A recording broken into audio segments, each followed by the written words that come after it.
Welcome to Skin Earth Vitality, where ancient wisdom meets modern vitality.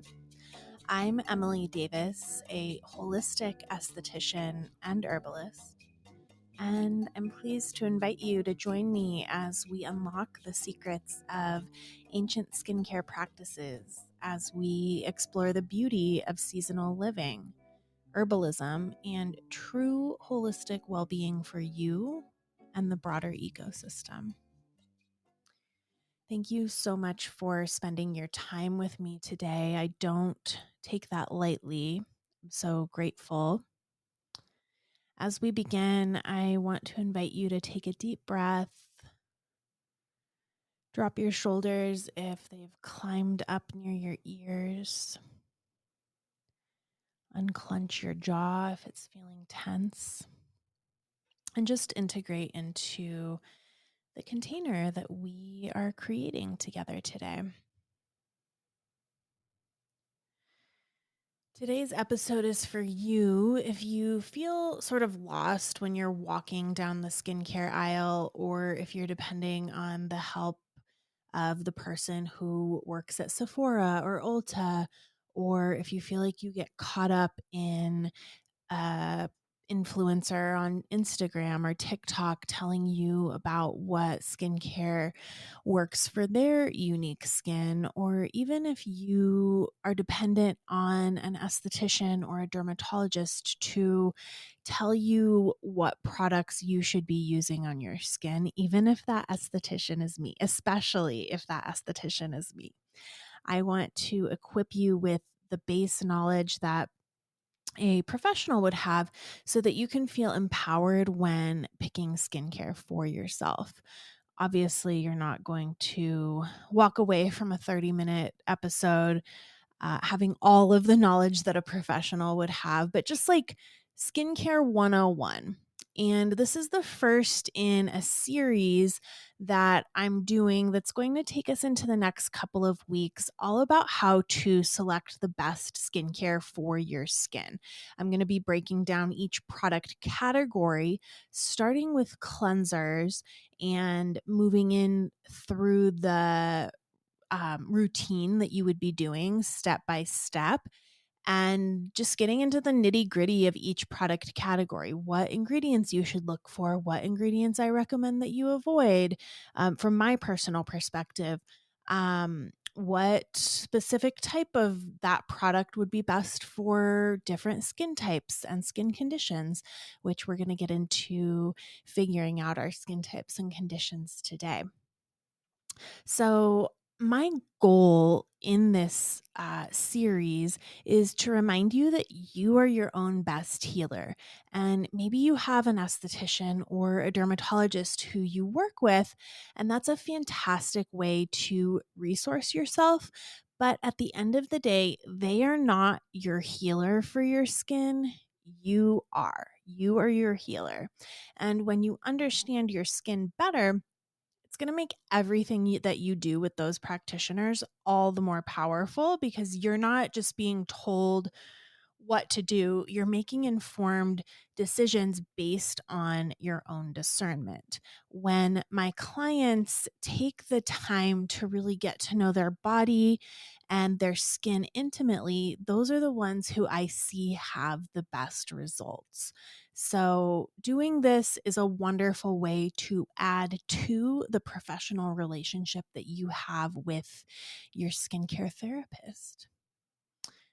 So I want to note first that skincare is the frosting, but lifestyle is the cake. Having your lifestyle on lock is the foundation that you need to create lasting change in your skin. Skincare treatments alone are not going to create that lasting change if you're not honoring your body, your vessel, with intentional practices in your life. And this is why I created the RootedWELL Community. It's a membership that I launched earlier this month that's designed to help women reconnect with their innate vitality. The unique approach that I use to assist in this restoration, reconnection with vitality is through ancestral skill building and practices and seasonal living. And what I mean by that is all of the day to day lifestyle practices that we as a human race have practiced for thousands and thousands of years, that have been handed down through generations, that we have forgotten, that have been lost to time during modern times.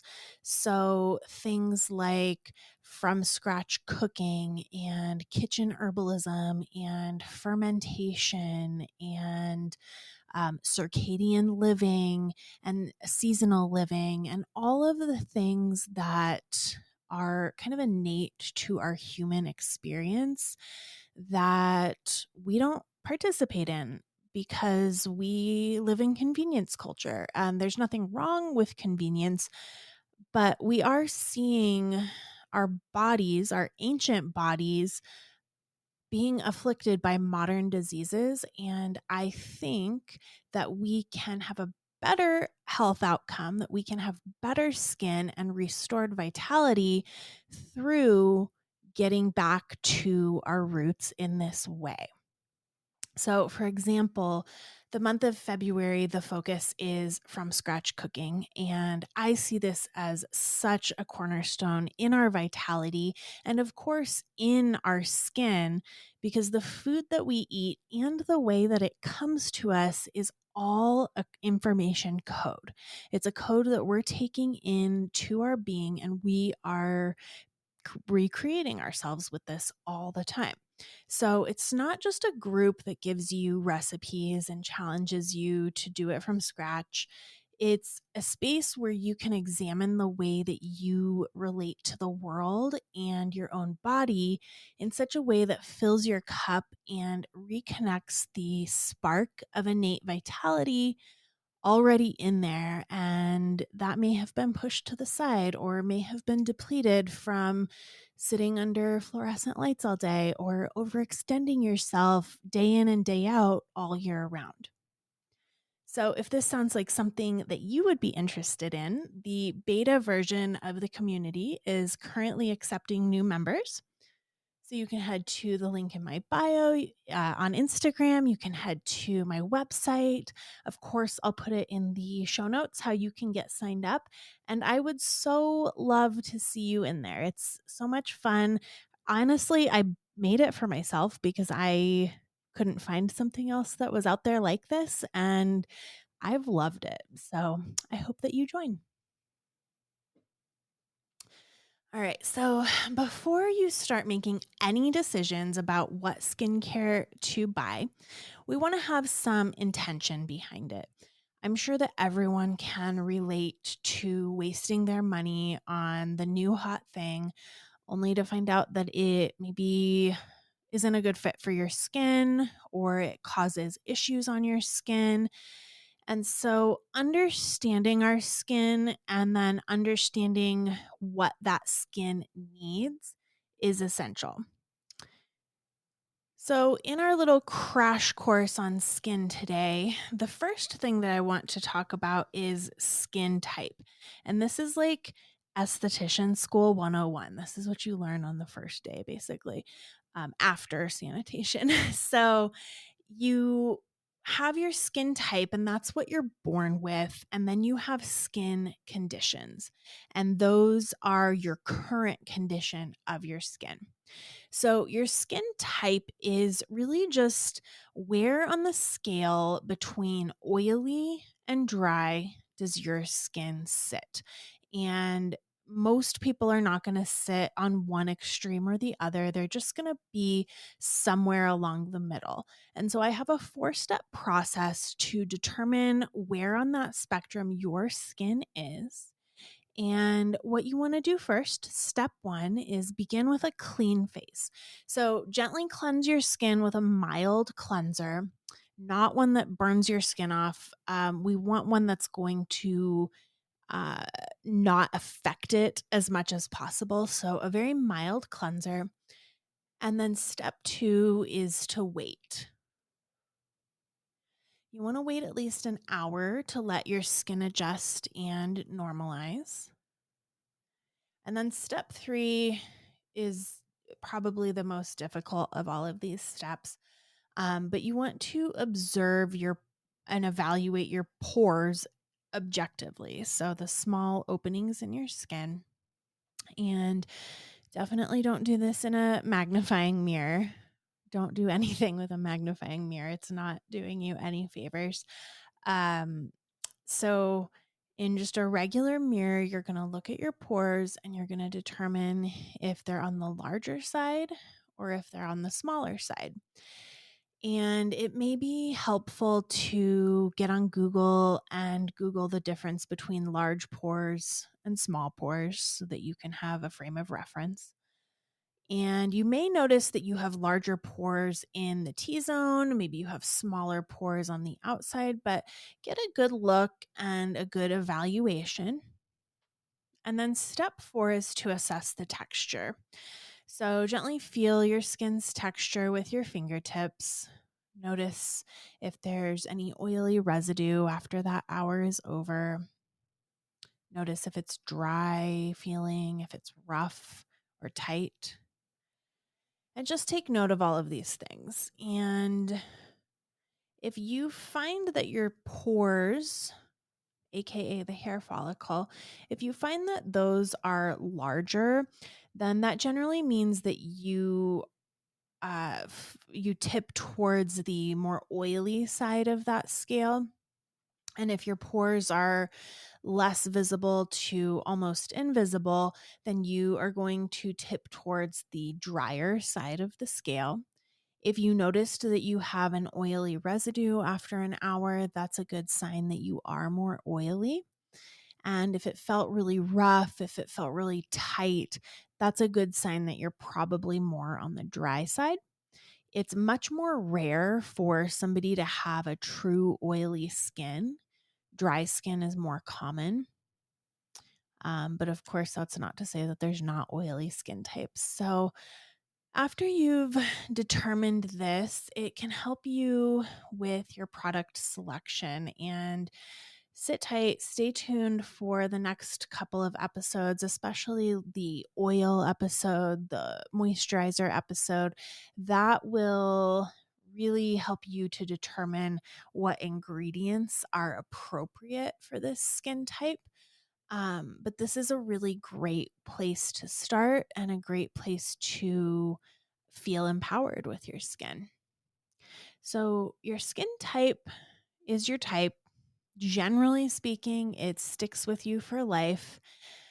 It does generally also dry out in the later years of life, but for the most part, we have that skin type and it stays with us. And then we have our skin conditions, and that's what's currently going on with our skin. Your skin can have a condition that lasts a couple of days, such as a breakout, or your skin can have a condition that lasts for years.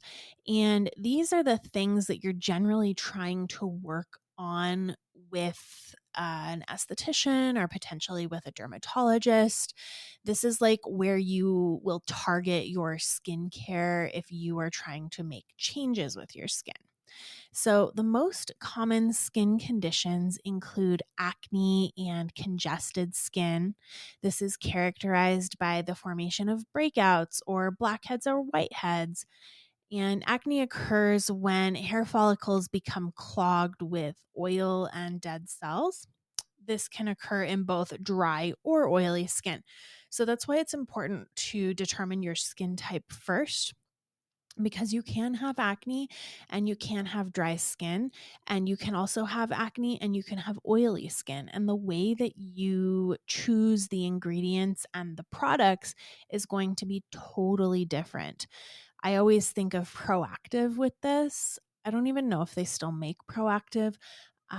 But back in my day, in the early 2000s, I remember Kelly Clarkson just always hawking Proactive, and I thought that I needed it because she needed it. And I have always had drier skin, and that is made for severely oily skin. Most acne products are made for oily acne. So if you have dry acne, you're going to take a little bit of a different approach, which we will get into. Don't you worry. The next common skin condition is dehydration. This is another one that can happen in oily skin or in dry skin. All of the conditions can happen in oily skin or dry skin. But dehydration can be kind of tricky because it can make you think that you have dry skin if you have oily, dehydrated skin. So, dehydration is a lack of water in the skin rather than a lack of oil. And the best way to tell if your skin is dehydrated, generally, really small, shallow, fine lines, especially when you're under the age of 35 to 40, are often a sign of dehydration. And if you look in the mirror and pinch your skin together on, like, say, your forehead, and let go, if it uh, goes back into place very slowly and you've got like a little line that hangs out there for a minute, that's a really good sign that your skin is dehydrated. So, dehydration, again, is lack of water. And while drinking water is important, not drinking enough water isn't always the culprit behind dehydrated skin. Usually, when I tell somebody that their skin's dehydrated, the first thing they say is, "Oh my gosh, how is that possible? I drink so much water." Well, the reason that that's possible is because we have a layer of oil on the surface of our skin. It's called our lipid barrier. And if that is compromised, water can actually evaporate out of the skin, especially where I live in Colorado. It's so arid here that it's very easy for water to evaporate out of the skin. And that's how your skin can be dehydrated, but skincare can help. The next common skin condition is hyperpigmentation. So this is hyper means excess, and of course pigmentation. So this is excessive dark patches on the skin, and it's caused by increased melanin production. And this can come from excessive sun exposure. It can come from inflammation. It can come from hormonal changes, from medications that we're taking, different foods that we eat can make us more prone to hyperpigment in the sun. And hyperpigmentation is definitely one of the most difficult skin conditions to treat. And so, prevention of this is really important if you are prone to hyperpigmentation. So we'll talk about this when we get into the different products and the different ingredients. But I'm a big fan of lifestyle in order to prevent hyperpigmentation, intuitive sun exposure, and then eating a ton of antioxidants. There is some evidence to show that cod liver oil supplementation can prevent that. Of course, I'm not a doctor and this is not medical advice, um, but something to plant a seed that you can look up and make a informed decision for yourself. The next common skin condition is dermatitis, and this is basically a blanket statement for inflammation in the skin. Eczema, psoriasis, any type of a rashy situation, anything that's characterized with redness, itchiness, irritation. And this can be from a genetic predisposition. It can come from environmental factors. Uh, all kinds of different things can contribute to dermatitis flare ups. And the last common skin condition that I want to talk about, although it's certainly not, these are not the only skin conditions. It's not an exhaustive list. But rosacea.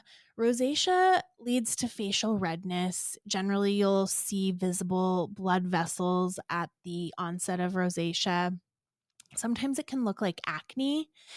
It generally starts as redness on the cheeks and the nose, and over time, it can become worsened. Rosacea is most common in females over the age of 40, white females over the age of 40. And triggers include sunlight, heat, stress, gut dysbiosis, certain foods like spicy foods, alcohol. So, armed with this knowledge, you are now ready to select skincare that can be targeted toward the skin condition that you're currently working with and the skin type that you have. But I think that we need a little bit more information. This is a great base, but I would really like to dive into what's going on under the hood so that you can understand why I, as a holistic esthetician, make the choices that I make. So, we want to start with understanding the 3-part skin barrier. So, we've got 3 parts to this barrier on the surface of our skin that's our first line of defense for our immune system and for our skin. This 3-part barrier is both physical and chemical. So the parts include the lipid barrier, which is made up of sweat, oil, skin cells.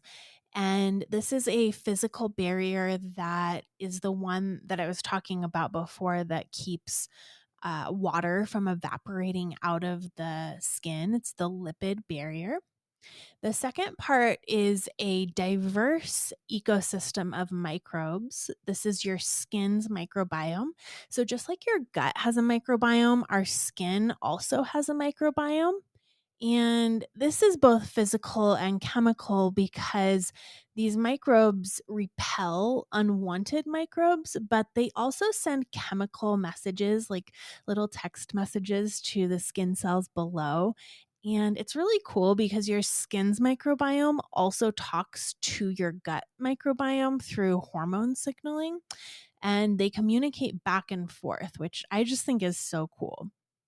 And then finally, there's the pH of this whole situation is slightly acidic. And this is a chemical barrier that repels unwanted organisms. So, disruption in the integrity of any of these 3 things will cause disruption in the other 2.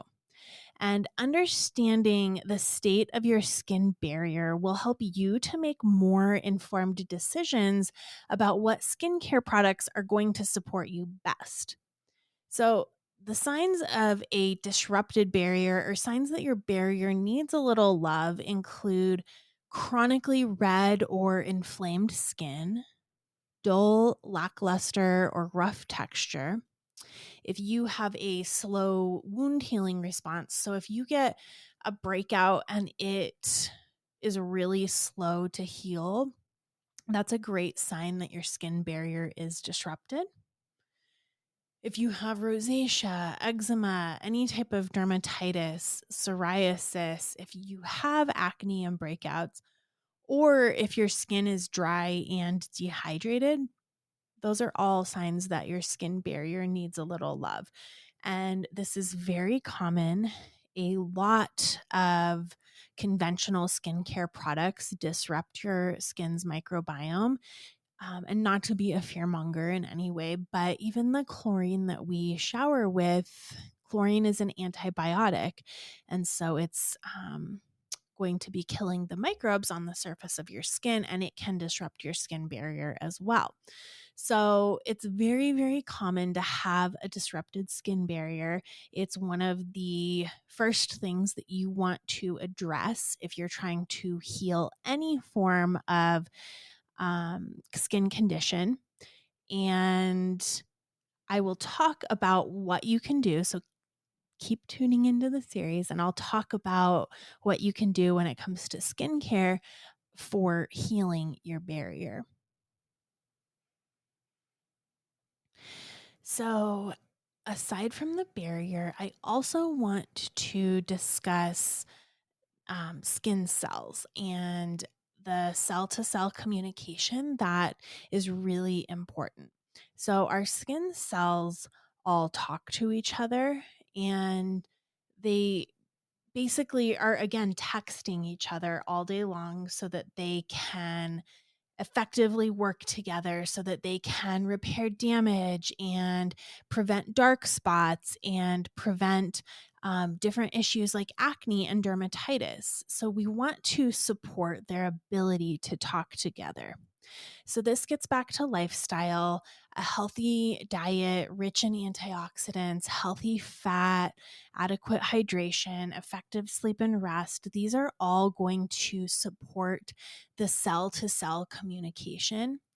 But in addition to that, ingredients like antioxidants, vitamin A, vitamin C, niacinamide, plant-based peptides, and ceramides, these are all going to be cellular communication uh, or products that improve cellular communication.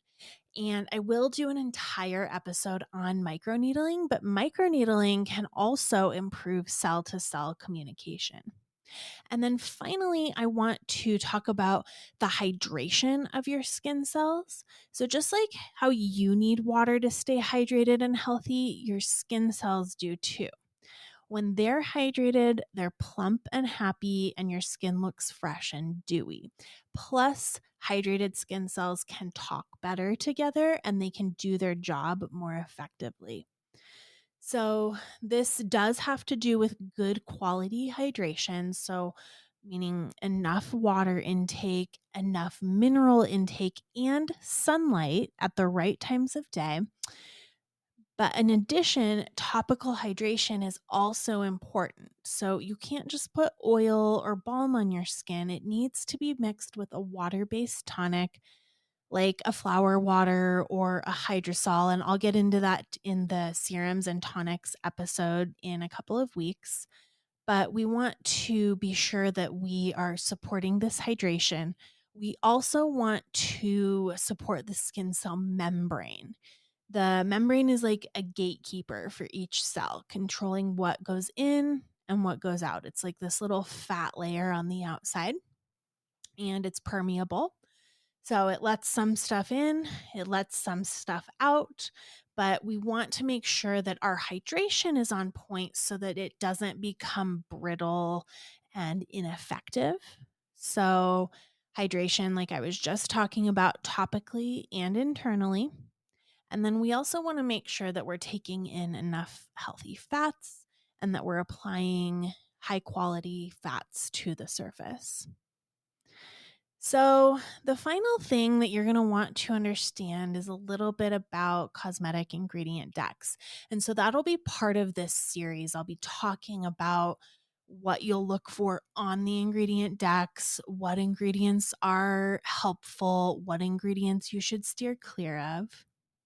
So until then, I hope that this episode gave you something to chew on. I hope that it made you feel a little bit more informed about your body.